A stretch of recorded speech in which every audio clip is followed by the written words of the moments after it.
All right. Well, again, good morning, everybody. See a bunch of familiar faces in the participants, so it's good to see everybody, albeit virtually. I know we're all kind of adjusting to this brand new environment. This group will be the first to do the active shooter presentation all online, so bear with me. I think it will translate well, but we'll see how it goes. It's a little different. We've kind of developed the training a little bit from last year. I know some of y'all probably sat in past presentations that I've done, the formal ALICE training as well as the shots fired on campus trainings. We're always trying to develop this block. Unfortunately, it's a subject matter that is just consistently out there and evolving. So we're just working with how these situations develop, how we respond as a law enforcement agency, how we are training just individuals at the university to respond to a situation like this.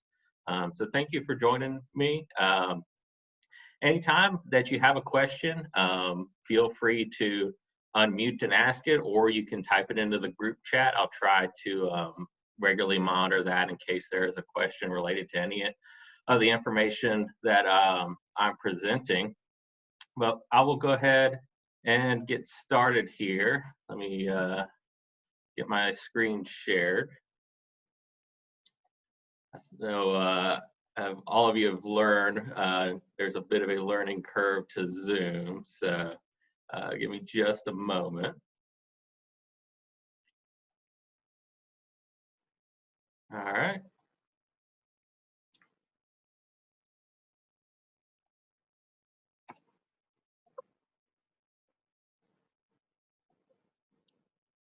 So again, this is our shots fired on campus training or active shooter critical incident response training. And I'm Sergeant David with the University Police Department. I am actually at my 10-year anniversary of working for the department today, so I'm looking forward to that letter of recommendation from HR saying I've been here long enough to deserve a piece of paper saying I've been here for 10 years, but I've enjoyed what I've done. I worked in community services along with Officer Rodriguez and Officer Williams. Some of y'all probably interacted with them in the past. We look forward to everybody at some point returning to campus and getting to see y'all face to face. To start out, I'd just like to point out, our university's mission statement, or University Police's mission statement. We support the core mission of teaching, research, and public service by developing partnerships to encourage problem solving and communication, to identify and address public safety needs with professionalism, integrity, while providing outstanding customer service and protecting North Carolina's future. So it's the idea that we must do our job with the community, and we cannot do our job in a vacuum. We rely on these partnerships. We rely on educational opportunities like this in order to most effectively do our job. A little bit about us, we're a full service accredited law enforcement agency. Best way I describe it for new student orientation is if you imagine the university as a city, which in many ways it is, we are the police for that city. So fully accredited, same training as Chapel Hill Police, Orange County Sheriff's Office, or any other municipality. 24/7, 365 campus response. We have 60 sworn officers approximately, as well as numerous support staff. Again, our own 911 center. Our 911 center was actually recently accredited through the CLIA accreditation agency. So it's actually one of only 6 nationally certified university 911 centers in the United States. Officers come from a diverse background, multiple years of experience. My partner, Officer Rodriguez, retired Illinois State Police.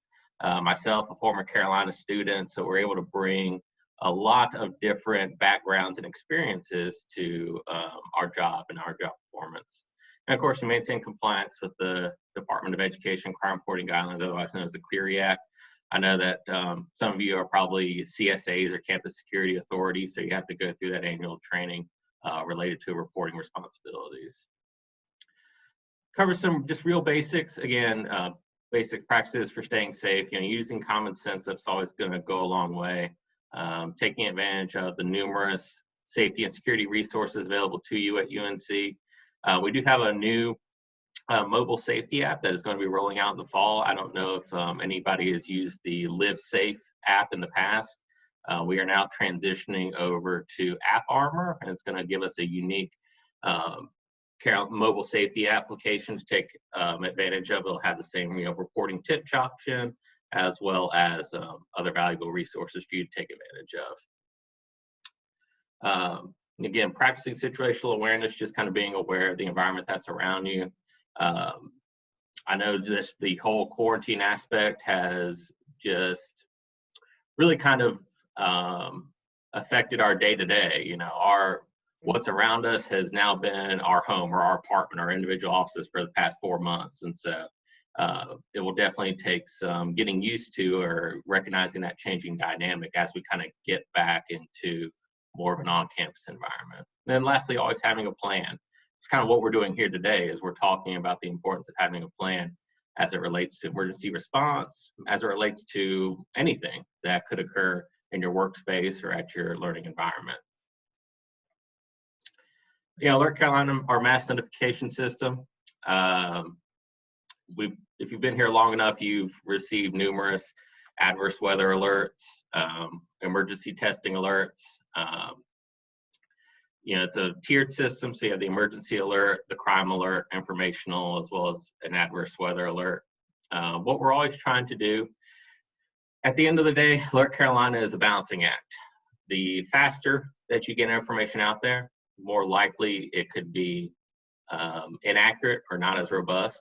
The longer you take to get information out there, more accurate it's going to be.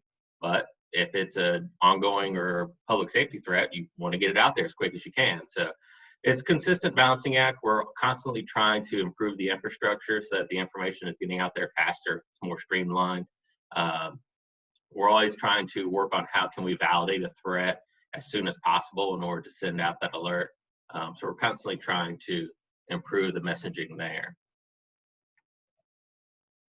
Again, Live Safe at UNC, it's still our current mobile safety app, but we are going to be shifting to the App Armor in the fall. It will have all of these features, again, the Safe Walk feature, the text 911, as well as the emergency resources and alert messaging.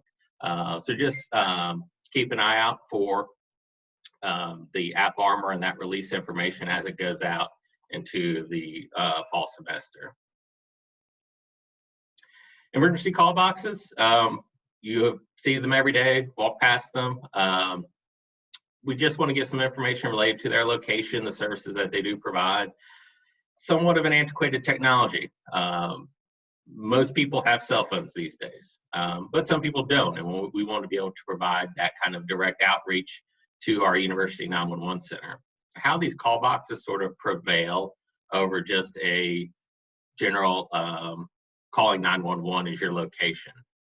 So if you were to just dial 911 from your cell phone right now, you're going to provide the dispatcher, absent you able to tell them anything, very rough latitude and longitude of where you're located.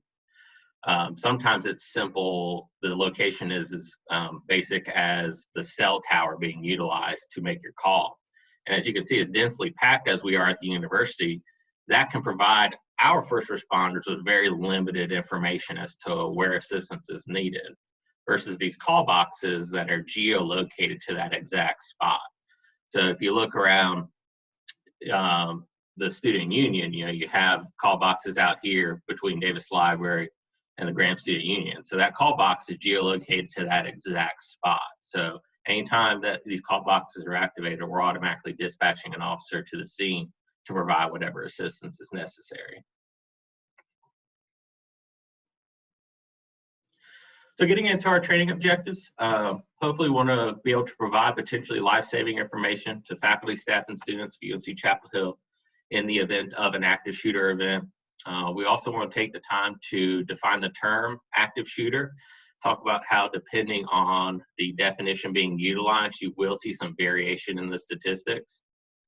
We also want to list the measures that can be employed to reduce the effectiveness of an active shooter. This is the basic run, hide, fight model of how to respond to an active shooter event. And then lastly, we'll want to describe the actions that can be expected from first responders. I just realized that since I'm in the presentation mode, I can't easily access the Q&A. So if there is something up there, Rustin, if you wouldn't mind passing it on to me, or if anybody else, if you just want to unmute, just to let me know that there is a question, and I can kind of back out, access the Q&A, and we can go back to the presentation. So anything before we actually get into the kind of core of the presentation before we get started? All right, this is a video. It was actually produced by Florida State University, produced by Chief Perry, our current Chief of Police with UNC, when he was the Assistant Vice Chancellor for Campus Safety at Florida State. Florida State actually experienced an active shooter event at one of their libraries in 2014. Thankfully, there were no deaths related to that active shooter event, but it was still definitely an event that hit close to home. I know a lot of individuals have done this training in the past. They'll come to me, they'll say, I understand this is important subject matter. I just don't feel like this could ever happen to me. I don't feel like an active shooter event could ever happen in Chapel Hill. And they're surprised when I tell them that an active shooter event has actually already happened in Chapel Hill. Back in 1995, an individual named Wendell Williamson, a law student at UNC, armed himself with an M1 Garand, which is an old World War II semi-automatic rifle, shot and killed 2 people on Franklin Street, right in front of the post office. So right here in our community, we've already experienced an active shooter event. Now, this was before Columbine. This was before Virginia Tech. This was really before we even had the term active shooter. We have already experienced this sort of like mass violence and kind of just unpredictable critical incident that occurred on a college campus. So again, this is just a short video produced by Florida State, just kind of lays that foundation for that run, hide, fight model, and also just give you an idea of how quickly things can evolve as it relates to an active shooter event. Hopefully the sound will play. If not, I'll back out, load it up on YouTube, and we'll go from there. Looks like it's not producing the sound, so I will back out of the presentation.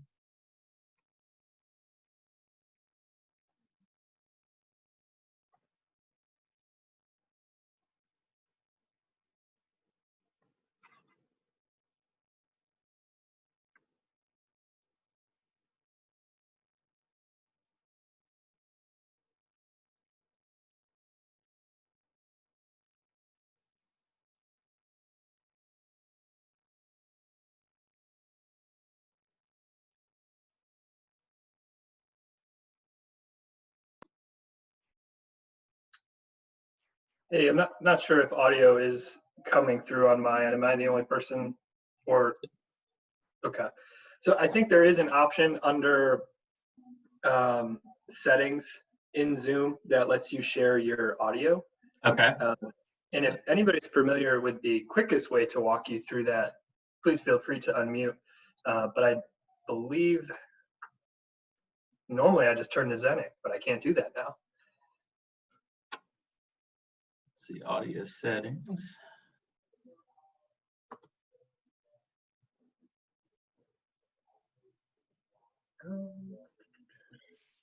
If you go to share screen, I believe it's under advanced with share screen as well. Thank you, Janae. Mm-hmm. Let's see.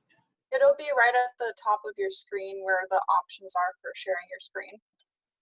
Okay, so I'm at share computer. Let's see. No idea. She should have. Is that it?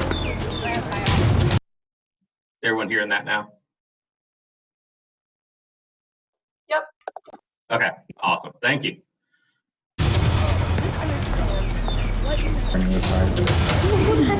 I do, but you don't. Okay, I don't.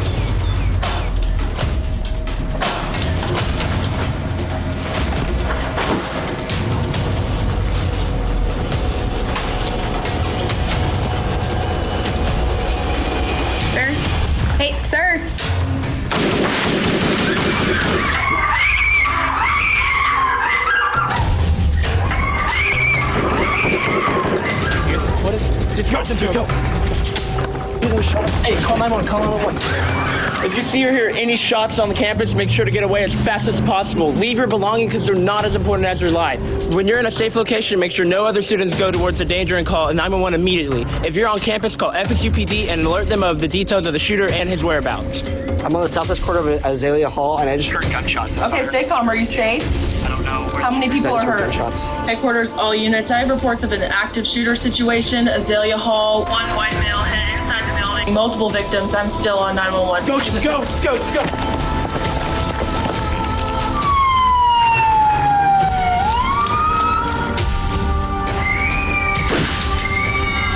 Girls, come on.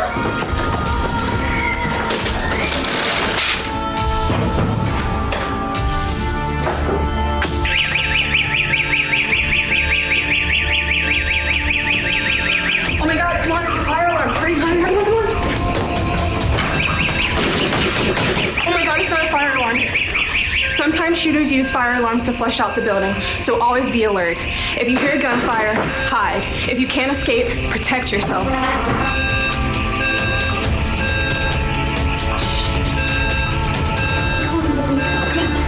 Put in front of the door.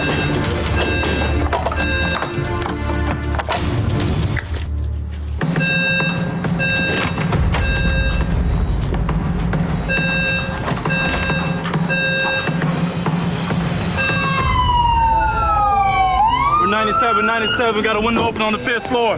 Team swarm up, let's go. When responding to calls, the shooter is our focus so we can eliminate the threat. Remember to remain calm and follow our directions. Help is on the way for the injured. Come on. This way. Oh my God. Fighting should always be your last option, but if you have to fight for your life. The goal should never be to take out the shooter, but to distract them and separate them from their gun. Grab anything that you can use as a weapon and keep them neutralized until police arrive.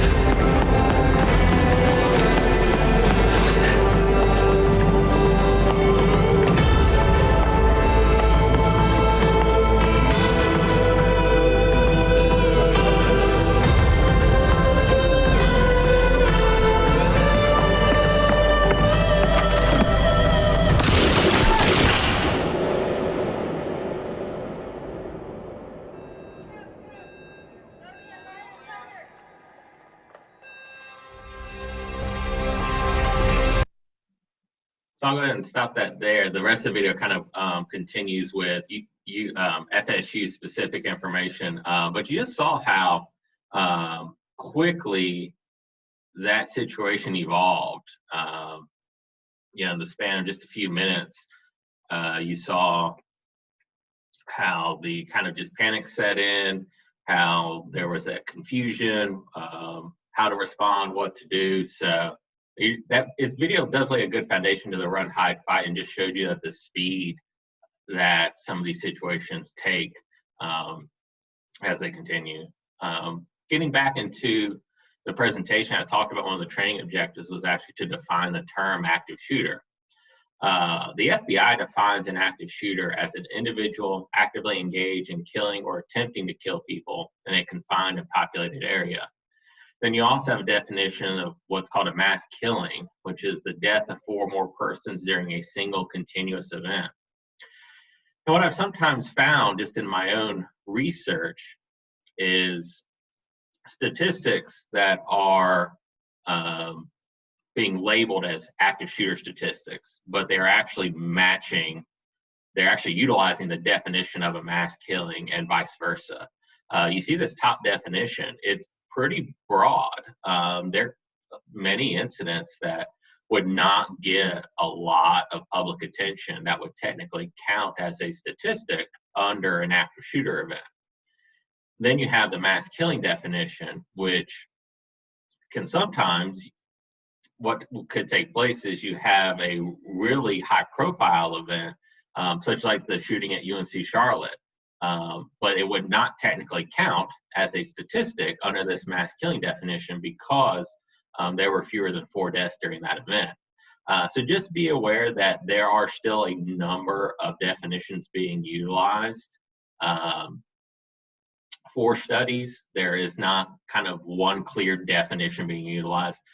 We'll kind of see in the next subsequent slides how, depending on the definition you're utilizing, you will have some variation in statistics, both in where they occur, how often they occur, kind of the description of the suspect. So just something to keep in mind as you like read and hear about these events, that there are still a number of definitions being utilized.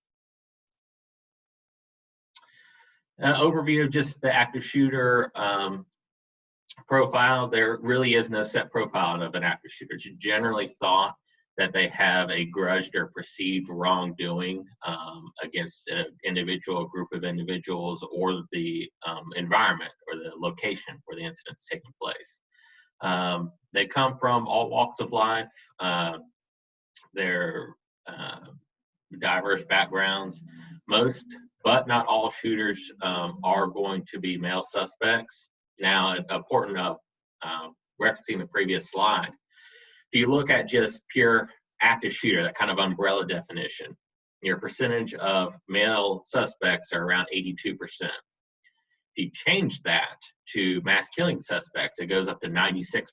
That's based off of a recent report by NPR related to a study of mass killings. So you just see a 14% variance just based off of that definition that you're utilizing. And they tend to pick high volume places with which to carry out their plan. Now you think about the university, we have a multitude of high volume places. So that's why this training is so important, thinking about why this training is so important for the university environment. And particularly this group. I mean, you think about the Caroline unit, it's a high volume place. That's why this training is so important.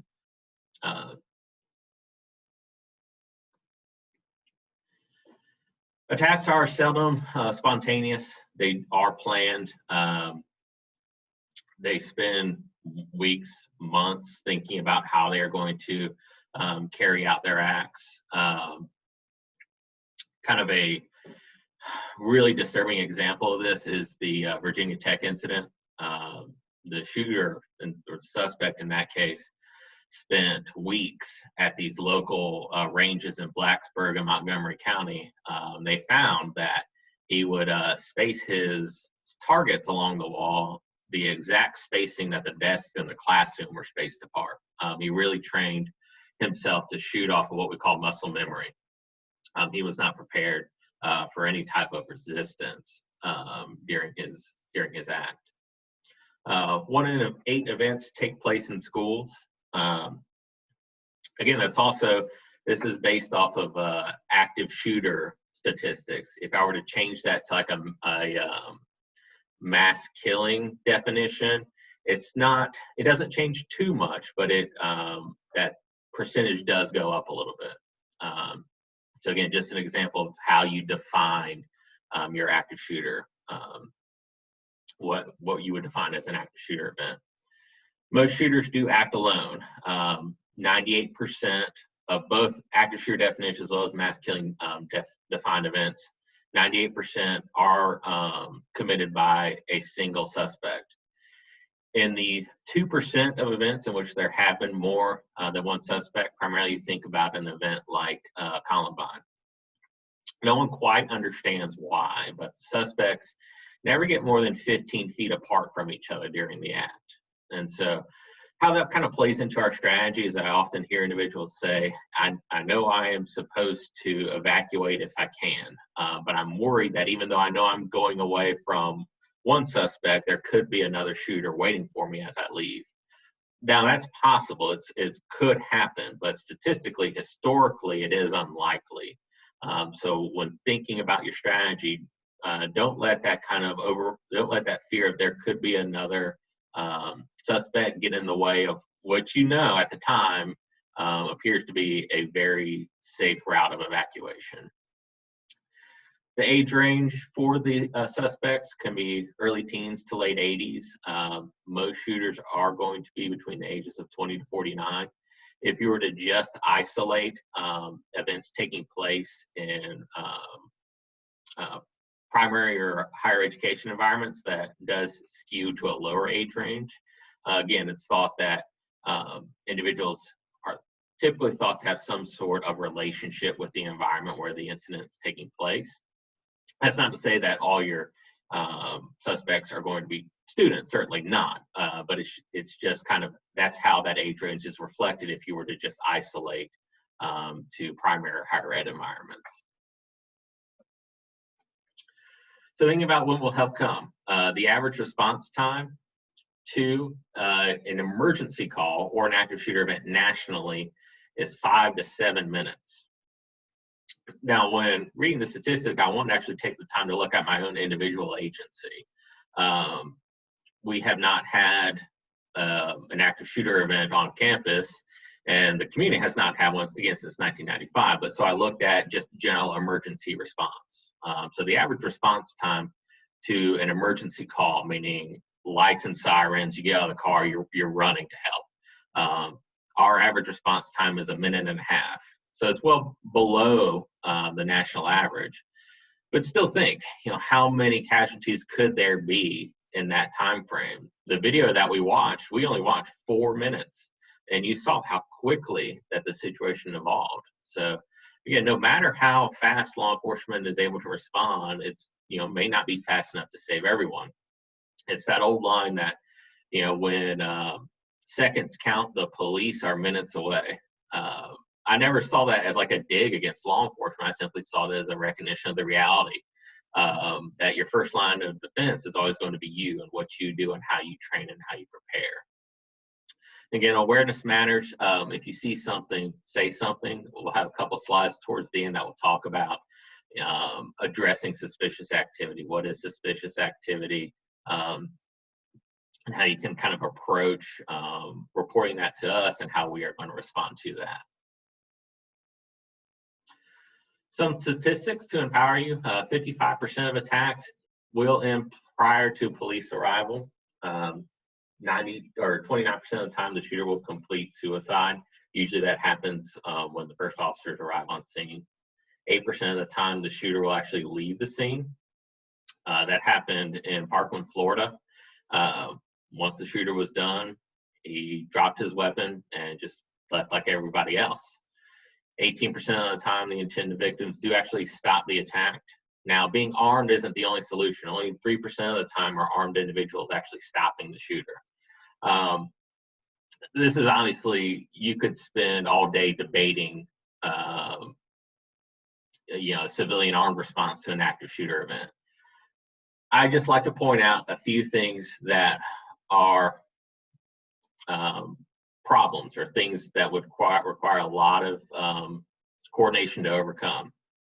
So if someone is armed, notices an active shooter event, yes, they may have nothing but good intentions to try to do what they can. The problem is, to your responding law enforcement officers, what does this individual look like? Well, they look like somebody that's carrying a gun, not in uniform.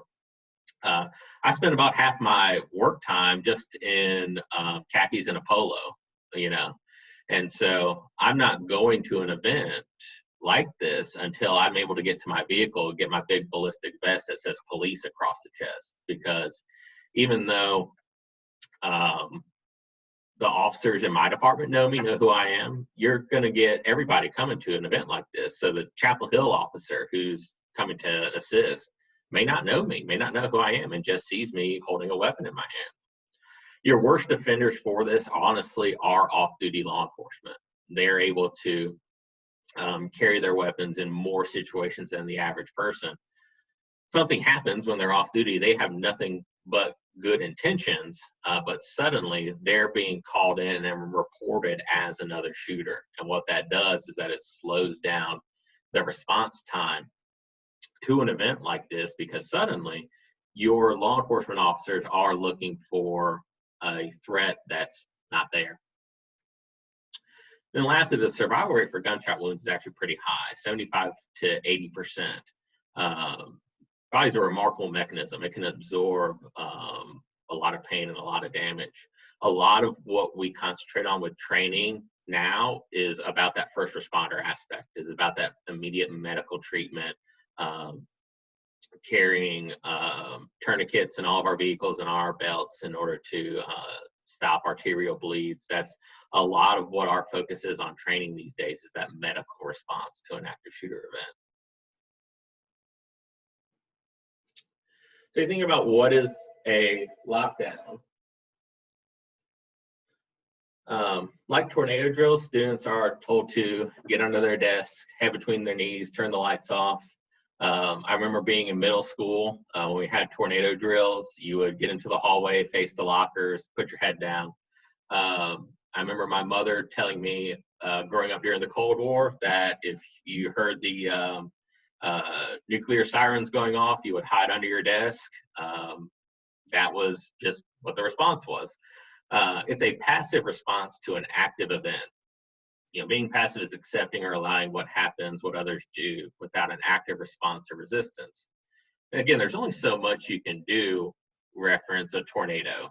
Okay, you're not going to be able to really actively resist a tornado, but in a situation like an armed and dangerous person, there is an opportunity for some active resistance, and that's where this training really comes into play. So you learn from the past. April 20th, 1999, Columbine High School. Very much a watershed moment in this kind of subject matter of an active shooter event. Again, there have been active shooter events in the past, even Chapel Hill, 1995. 1960s, University of Texas shooting. That was kind of your first, I would say, major active shooter event in like modern U.S. history. Not really related to any other conflict. It's just a single individual acting alone for a very just kind of unknown motive.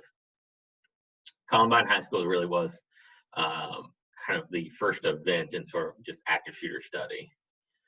You then also have Virginia Tech in 2007. I was a first year here at UNC when Virginia Tech occurred.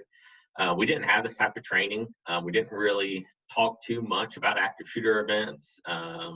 Been 8 years since Columbine, so it just wasn't something that was on our minds. And so again, that was another kind of shock to the system.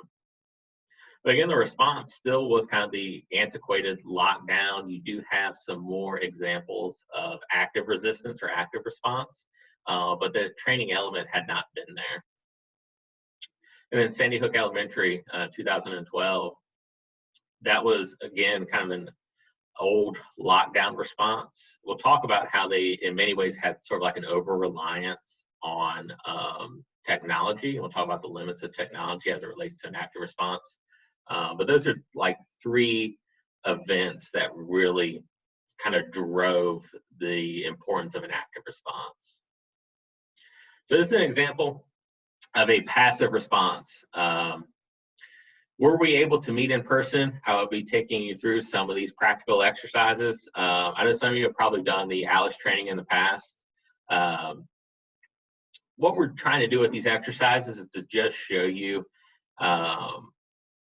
how ineffective a passive response is versus how effective an active response could be. So this is taken at Taylor Campus Health. I've got a volunteer behind that door with a Nerf gun, okay? And so Chief is inside. He's telling everybody, okay, I want you to do what has been taught for many years, and even in some cases still is, passively respond, hide, which even the run, hide, fight model, we have to really drive home the importance of that, because hiding is still that kind of basic response. It's understandable. So Chief is telling them, just get under tables, try to hide wherever you can, and just kind of wait. And so you'll see our volunteer enter, kind of see the result of that. Coming in, coming to get you.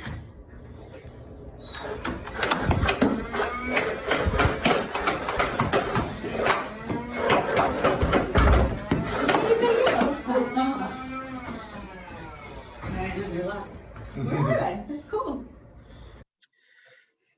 So there were individuals under that table, behind that door there.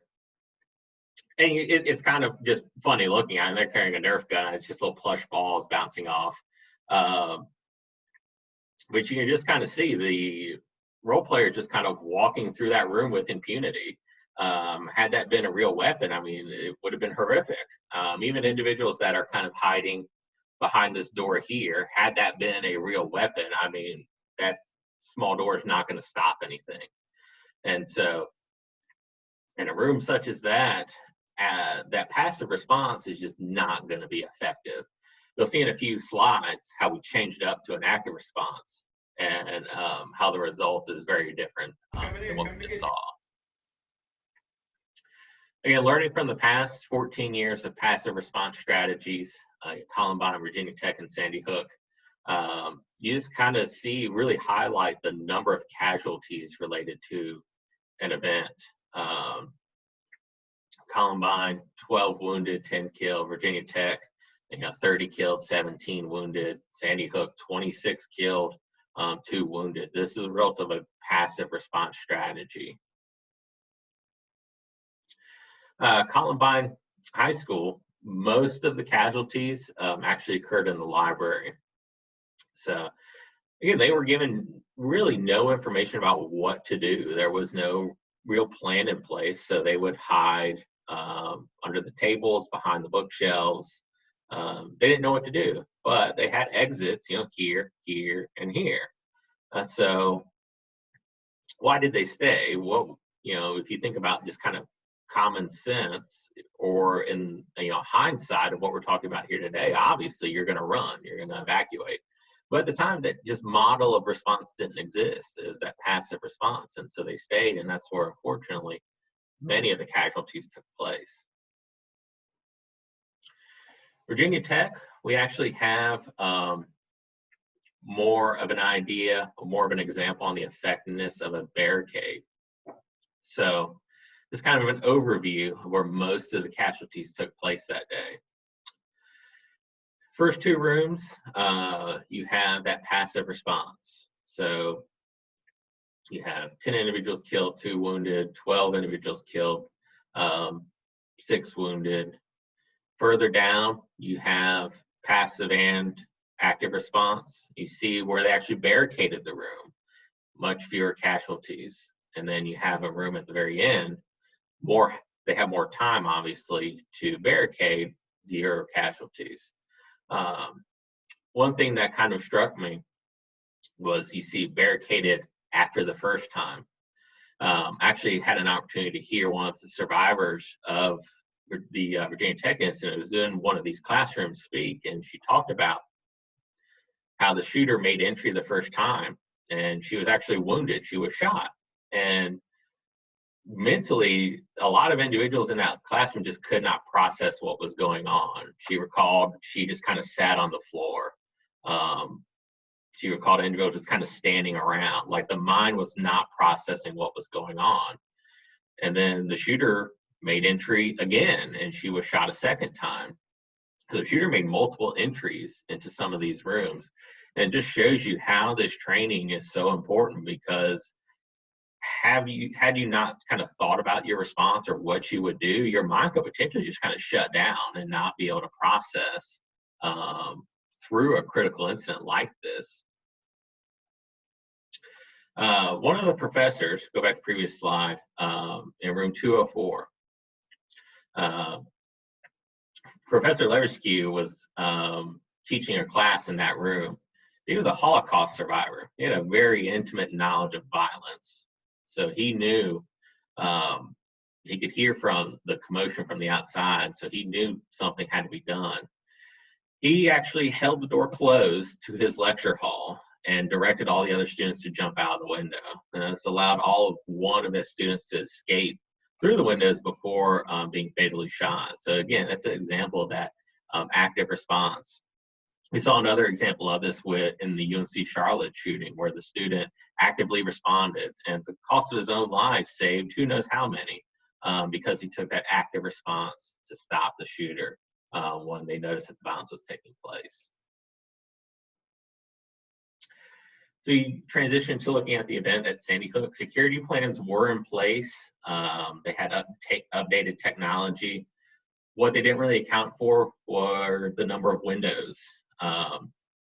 Newer construction has a lot of windows. I'll do this training for environments like FedEx Global. I mean, I have employees telling me they feel like they're working in a fishbowl. You know, there's so much glass. Plan, you can have a adequate plan if you have a lot of windows. You just need to account for them. You need to spend a little bit more time thinking about your safe locations, about where you would direct individuals. Older buildings like Hamilton and Davie Hall, they don't really need to think about this a whole lot because most of their rooms don't have too many windows. They can direct individuals to that location. But if you have a lot of glass, a lot of open office areas, you just need to spend a little bit more time thinking about where you are going to direct these individuals in the case of an emergency. Student was able to distract the shooter momentarily by throwing a handful of papers into the air. Again, this distracted the shooter long enough that many of them were able to evacuate from the classroom. This kind of talks about when you think run, hide, fight. Fighting does not have to be, you know, trying to punch somebody, trying to kick somebody. It could be distraction. It could be loud voices. It could be movement. That active resistance is critical. It does not have to be what you kind of just think is fighting. It could be a number of active responses. So that gets us into kind of just talking about presence, the power of presence, you know, being aware of your surroundings, knowing where your exits are. Normally, I would have you, if we were in the conference, you're in the classroom, I would ask, you know, where are you now? What's your quickest way out of the building? Think about that. But, you know, as you transition at some point, you know, back on campus, thinking about where your exits are, what's the quickest way out of the building. Trying not to utilize kind of the main entry or exit points. We'll talk about some hazards related to that in a couple slides. But have a plan, you know, thinking what is, you know, what would I do if there was a threat at this location? How would I get out of this building? Thinking about limiting your distractions. I'm at fault for that too. Having the earbuds in when I'm walking or running on campus, trying to limit those distractions as much as possible, so I can maintain that situational awareness. But trust your instincts; they are rarely wrong. You know, you are worth it. You want to live like it. You want to trust that, you know, you're making the right call in any of these situations. So getting into our strategies, running or evacuating. Having an escape route in mind is definitely important. Thinking about the use of non-traditional exits if necessary. Often have a question at, you know, what point do you decide to jump out of a window? There really is no kind of set policy on when you should or should not jump out of a window. But just some things to consider would be, you know, what story are you jumping out? Probably after the second story, you shouldn't really think about jumping out of a window. But, you know, first story, second story, you want to think about, okay, what am I jumping onto? Am I jumping onto, concrete parking lot, asphalt? Am I jumping onto soft ground? Has it been raining recently? Would the ground be further soft? Just think about, how far are you going to be able to get if you do jump out? You could suffer some injury, but at least you're out of the building. There's just a lot of things in mind. But we do think about having an escape route. Try to use other areas that are not kind of the main entry or exit points. Not so much like at the Carolina Union, which is kind of like porous. There's a lot of ways in and out. But I think about the neighboring building, Davis Library.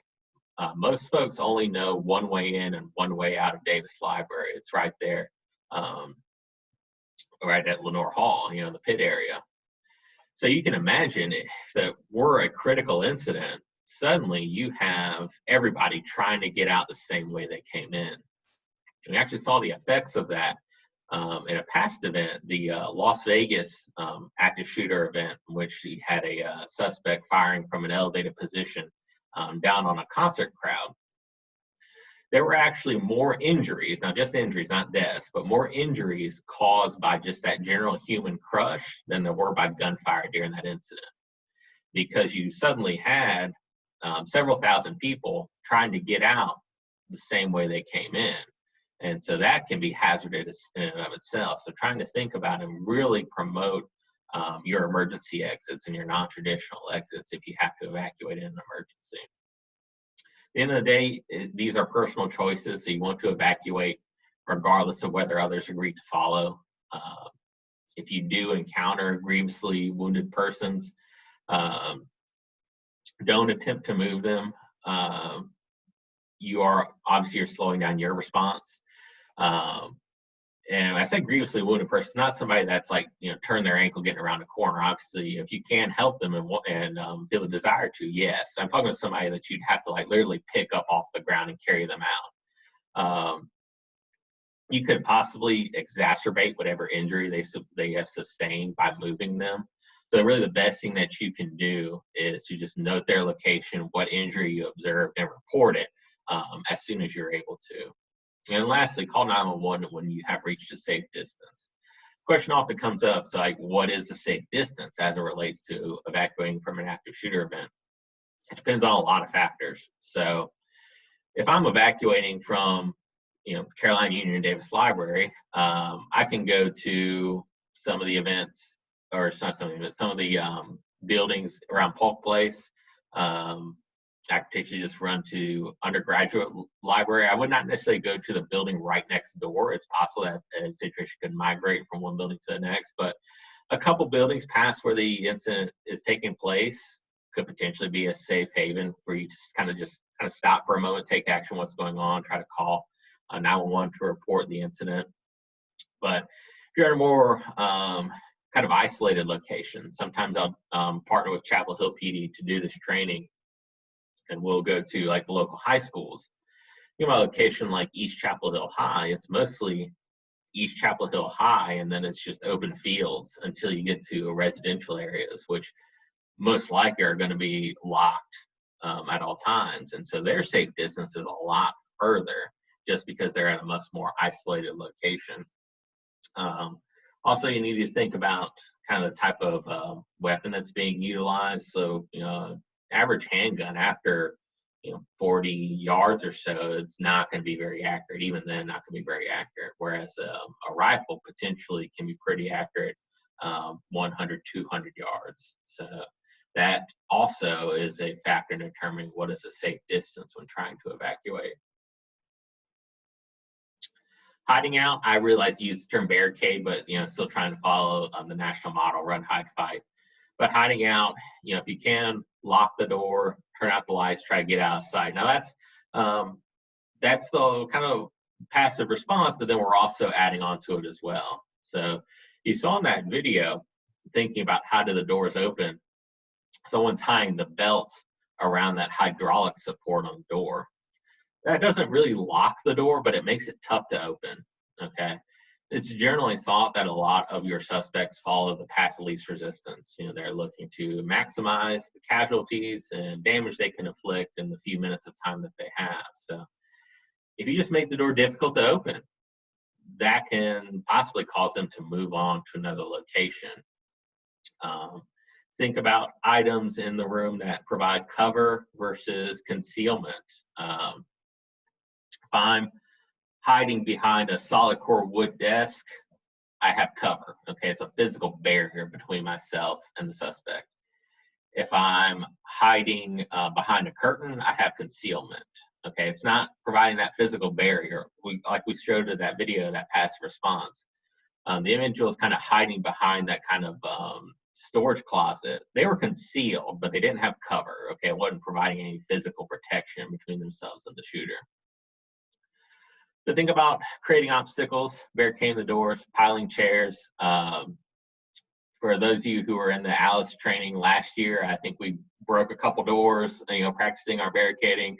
But it was a good example of how quickly you can secure these areas and how you can create a substantial obstacle between yourself and the shooter. And then identify potential weapons of opportunity. What can you take advantage of? What's in your room right now that you could utilize to defend against a potential shooter? You actually have a lot. My kind of go-to is a fire extinguisher. Again, required by building code to be just about anywhere on a college campus. It's a heavy, blunt object, and it's also, if you actually spray someone with a fire extinguisher, it can be incredibly debilitating, especially if they kind of aspirate some of those chemicals if you were to spray them in the face. So that is a wonderful potential weapon of opportunity if you had to use it, but you have a lot available to you on just about any room. I mean, computer screens, chairs, tables, pencils. I mean, you have a lot that you can utilize. And then spread out. Should the shooter make entry, you don't want to present them with an easy target. Okay, you want to spread out. So it takes them longer to identify a single target, gives you that time to try to gain the upper hand, get the advantage of securing the scene. So again, this is just an example of that barricade. Piling chairs, piling desks in front of the door. Now, are they completely securing the area? So if that door could not lock, yes, the shooter could probably push their way into the room, but it's going to take time, okay? It's going to take time. Even if the shooter is persistent that they want to make entry, it's giving these individuals in the room time to think about, okay, what are we going to do? How are we going to respond when the shooter makes entry? So just giving that those critical seconds and minutes that they need to think about their response. Look about your most effective barricade. Again, you have another pile of chairs stacked up against the door. And then to the right here, you have a basic crash bar door secured with a strap to a 2x4. Absent that 2x4 snapping or that strap coming undone, I mean, that door is not opening. That is a very effective tool to utilize. Again, you don't have to go as advanced as that. I mean, I doubt too many of us have 2x4s sitting around in our office, but it just kind of shows you just the basic ingenuity that you could come up with something in the event of an emergency to secure your area. Think about large objects that you can utilize. This is an example from a local elementary school where one of the administrators for their special education classroom placed this large cabinet on wheeled casters so that basically if they needed to secure their room, they simply would have to roll this cabinet in front of the doorway and lock out the casters. And so that provides them with an easy predetermined solution for securing their room in the event of an emergency. Getting into our strategies, as much as possible, with our fight strategies, as much as possible, you do want to make this a group effort. Utilizing what's called the swarm technique, basically trying to approach the shooter from all sides, just like you see in that picture. An example of the swarm technique, if you've ever seen the video of the Reagan assassination attempt, the Secret Service used the swarm technique.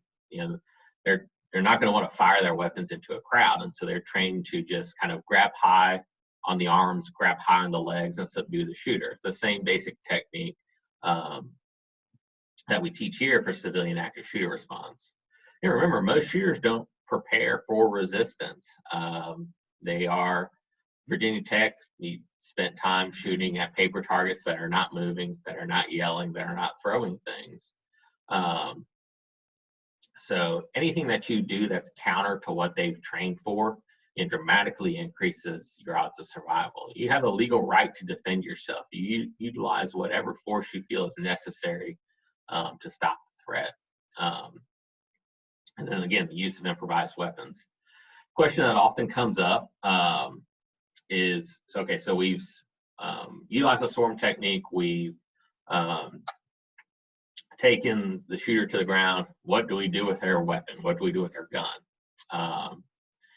Just try to move the shooter away from the weapon if you know exactly what you are doing, you can attempt to make the weapon safe, eject the magazine, and then eject the round in the chamber.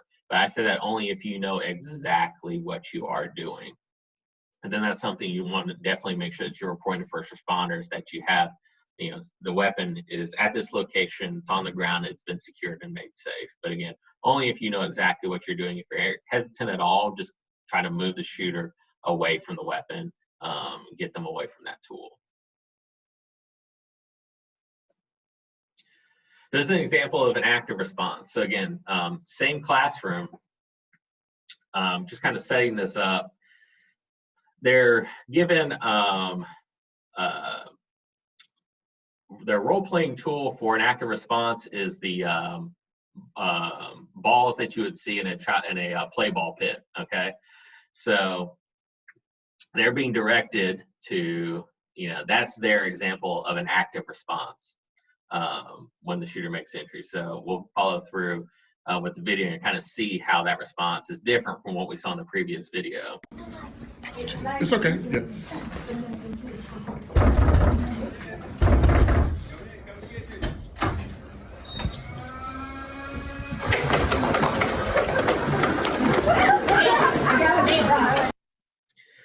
So you saw as soon as they made entry, they get a barrage of items being thrown at them. Okay, now they're soft, hollow play balls. Okay, so they're not hurting. But you can imagine, what if each one of those items was a computer screen or was a chair? Okay, that can cause substantial damage. This individual was stationed right behind this door. Our role player did not even notice them. And so that tapping on the shoulder is to simulate them potentially tackling them to the ground, okay, or getting them to a hold or removing the weapon from them. So that's your active response. They're also they had, you know, barriers of tables and chairs set up to stop the shooter, to create that kind of physical response. I did like about a dozen trainings with Campus Health. I mean, I've seen what looked like Viking shield walls set up in this room. I've seen a lot of just kind of really active response to this. And what I found, and just kind of talking to folks who've gone through these exercises, they say, I just felt better in that active response. I felt that I was doing something to increase my safety. I'd say it's that fight or flight response. And in the passive response, you're doing neither of them. You're neither fighting back nor are you evacuating. At least with the active response, you're doing something that's kind of somewhat instinctual. You know, it's that fight response. I'm doing something to increase my safety. So you just see the effectiveness of that active response and how more coordinated the response was, and how they could have potentially stopped and a critical incident from taking place or going on even further. So you do want to take some time to talk about suspicious activity, thinking about, you know, what is suspicious activity. It's tough to talk about because the last thing I want to do is to encourage someone to act on their biases. Okay, so I really like to say it's more what this person's actions are. Okay, what is it that is causing me to feel uncomfortable? What are they doing that is causing me to feel uncomfortable? So an example would be like, you know, repair staff or other what we consider like trusted employees who may be just out of place trying to make a delivery at 3 a.m. Or you have someone who say like they're working on the phones, but they're in one of our high access labs, or trying to gain access to our high access labs. And most likely it's not anything criminal involved. They're just simply lost. Okay. So, but that could be, you know, you could potentially be stopping something that could have less than positive intentions. But you have individuals expressing an unusual level of interest in operations employees. So like, I mean, you're at the Carolina Union, you get folks asking questions all the time, but if they're asking you, you know, how many cameras do you have in the building? Where are your intrusion alarm systems? Stuff like that. You know, when do your employees leave their posts at any given time? just kind of a high level of interest in security operations. That's going to, kind of cause you some level of suspicion. People who are on university property without proper ID. Now, we're a public university, okay, so most spaces on campus, yeah, you're going to be able to, you have a right to access without any kind of proper ID. But if they're like trying to gain access to the box office, okay, at the Union, or behind the auditorium, just walking around, that's kind of an area that you feel like you have a greater sense of access control than any other area in the Union. But be nosy. It could save your life potentially. But at the end of the day, most likely it is somebody that's just lost. Okay. You all can always call UNC Dispatch at 962-8100 or 911. Just give you an example of this. A couple months ago, we had, or it was prior to the quarantine, there was an individual at the undergraduate library, an older elderly gentleman who was just sitting at one of the tables, and they called us. Just something was not right. Okay, this individual was not really doing anything. He was just sitting there for a long time. Come to find out that he had been a patient at one of the memory care facilities in the Triangle area, and just somehow found his way over to campus. So we were able to get in touch with the facility, get him safe transportation back. So we don't want you to think by calling us that we're automatically in the mode of getting somebody into trouble. Okay, we're here to provide whatever assistance that you can, be it getting somebody back home, providing them with whatever assistance. We have, again, close ties with campus health, counseling and psychological services, Orange County social services. So we have a lot of on-campus and community partners that we can reach out to, because then many times suspicious activity results in us just providing some kind of assistance, giving somebody some help. So don't be afraid to call us if you need any kind of assistance. We're always happy to help.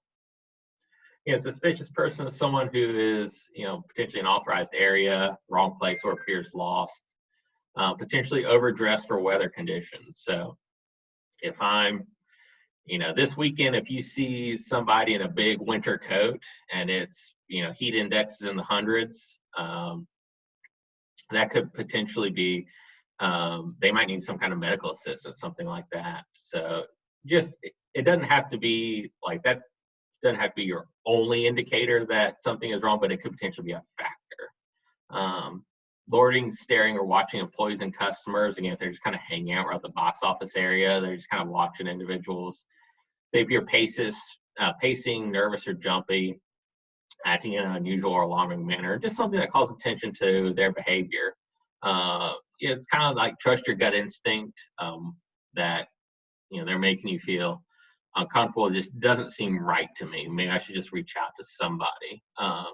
If you don't feel comfortable calling us at first, just make it known to another employee or to your supervisor that I see this, and you kind of determine what's the best course of action for you and for your group. Going back into law enforcement response, it's really come a long way. So when Columbine occurred in 1999, the standard response for law enforcement was if you have a active shooter event, you set up a perimeter and you call in your SWAT team. SWAT teams are great if you have a lot of time. Okay, they're highly trained, they're very safe, they're able to think about all the potential contingencies, but they take a lot of time to get there, and most of these incidents are over in under 10 minutes. Okay, so they realize that we just have to train everyday officers that are on bicycle, walking patrol, taking calls to respond to an active shooter event. So your first officers on scene are what you call the contact team. They're there to stop the threat. It's going to be a multi-agency response. So I remember 2014, it was a Sunday, we had a distressed individual carrying a knife at the student union. Okay, we had our agency, we had the town of Chapel Hill, we had Orange County Sheriff's Office, we had everybody, coming to the scene to assist. So you're going to get a lot of response. So you're going to have more than enough in terms of stopping the threat, but it's a big deal in terms of coordinating. How do you get everybody together on a single radio channel? There's a lot involved. And remember, help is on the way. It's what you call your rescue team. We're really fortunate to work in the area that we are. Some fire department and EMS responders, they don't go into a scene until it's 100% secure. It's understandable, totally understandable. But we'll train with fire and EMS to provide a coordinated response to the point that they're able to go into a scene that is still active and start to triage and provide that first medical contact to victims with the rescue team, and dramatically increases your odds of survival. One of the reasons that the casualties in like the Pulse nightclub shooting were so high was because once the shooter, after the initial kind of violence took place, he took hostages in the bathroom. Standard response at the time was, if you have a hostage situation, again, set up a perimeter, slow down, call in your SWAT team. Well, suddenly you had dozens of individuals succumbing to their wounds from the initial attack. And so we realized, we have to really amp up and coordinate that medical response to start treating individuals that have already been injured in an active shooter event. How to react to law enforcement officers? This is easier said than done. Okay, I totally understand that. Law enforcement presence is not uniform, and it's a conversation that's continuing to go on. So this is admittedly basic, and I understand that, and this is limited. This is just how we kind of hope somebody would respond to a law enforcement response to an active shooter event. As much as possible, try to remain calm and follow instructions. Again, it's a high-stress situation for everyone. As much as you can, try to keep your hands empty, hands open as you exit the building. Give an example. Again, this is easier said than done, and it's a long conversation. But in Parkland, Florida, once the shooter was done, he dropped his weapon and he walked out with everybody else. Because absent that gun in his hand, he was every other high schooler that was on campus that day. He actually hung out at a shopping mall for about an hour and a half before he was taken into custody. So again, there's just there's no idea where the threat could potentially be absent a bunch of accurate information. But try to move in a deliberate path along where you're being directed to go, trying to avoid quick movement, a lot of loud noise if possible. And then if you have chosen to hide out and barricade, trying to think, okay, what can I do to verify the police are at the door? Okay, so the situation's been neutralized. Officers are now searching the building, trying to look for individuals that are hiding out, potentially wounded. So you hear a knock at the door saying police. Okay, so what can you do? One, you can call 911 and just say, I'm in room 203. Are there officers at my door? And the dispatcher can contact the officers by radio to determine that it's a legitimate presence. If you hear multiple voices at the other end of that door, it kind of helps to validate, okay, it's obviously a group of officers. Officers not going to be searching a building by themselves in an active shooter event. It's going to be a group. Ask them to turn their radio up really loud. If you can hear radio chatter, it kind of helps to validate that it's a legitimate police presence at the other end of the door. Or if there's enough space between the floor and the bottom of that door, ask them to slide their police ID underneath that door. Again, all things that you can do to kind of validate a police presence once that building search begins and you've chosen to hide out. After the incident, having a system in place at like a departmental level, accounting for missing persons, thinking about determining a method for notifying families of victims.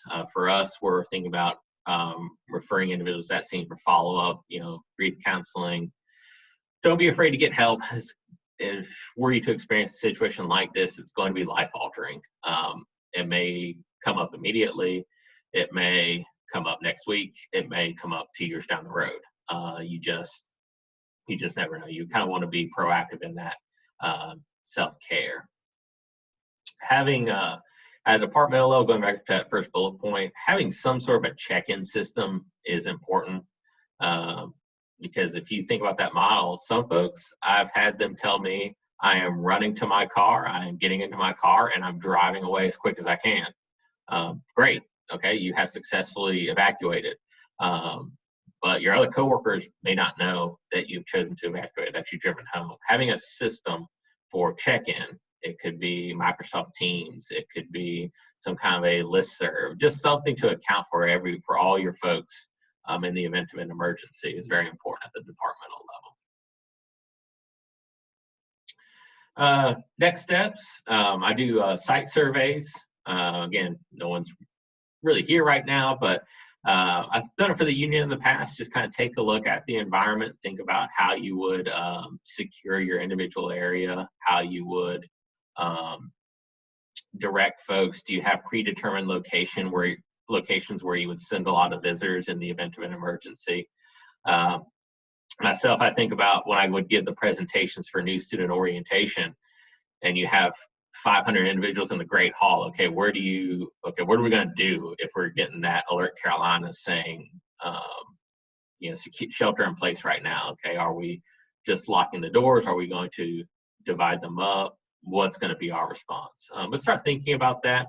Emergency management is currently working on some uniform emergency response plans for basically just some templates that you can utilize to think about your emergency response plans at the departmental level. Self-defense programs, I've done the RAD program for several folks at the Carolina Union. It's a big confidence builder beyond anything else.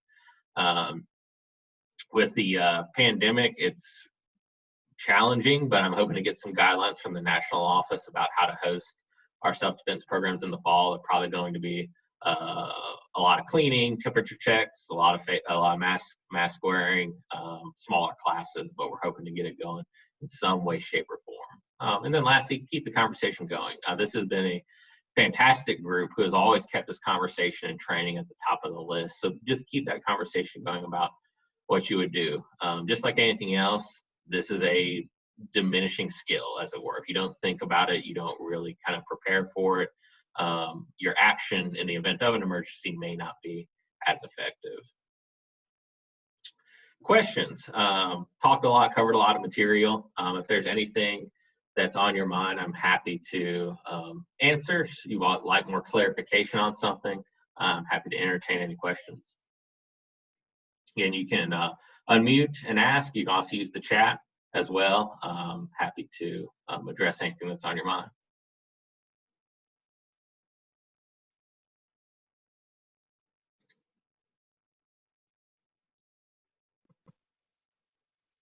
I don't think we've ever been this quiet for you ever, Sergeant David.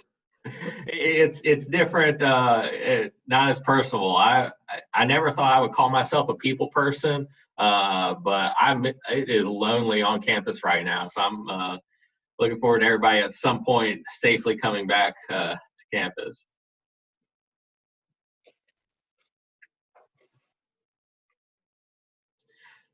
Here's my contact information. Feel free to give me a call, send me an email. Something's on your mind. Just kind of giving you an idea of how is our department going to respond, or what are we thinking about as it relates to the COVID response. With more individuals taking like working in shifts, so early in the morning, later in the evening, we're thinking about just increasing our foot patrols around the building, making sure folks know that we're here, they're not alone, they're not working in an isolated environment.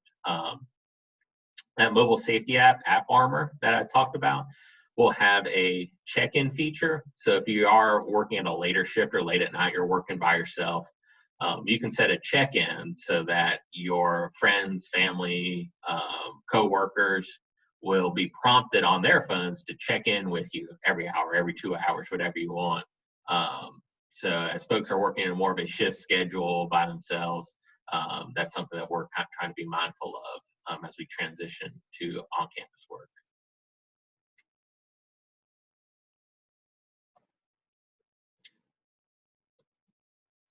Awesome. Well, I think on behalf of everybody here, we want to thank you for taking a large amount of time on your Friday to share with us this training and help prepare us to not only come back to the union, but get our minds in the right place as we plan for the fall semester. So thank you so much for taking that time today. And if anybody has any questions about Carolina Union specific, you can feel free to reach out to me and I can either forward that over or we can joint answer those questions as well. All right. Thank you, everybody. I appreciate your time. I hope you all have a great weekend. You as well.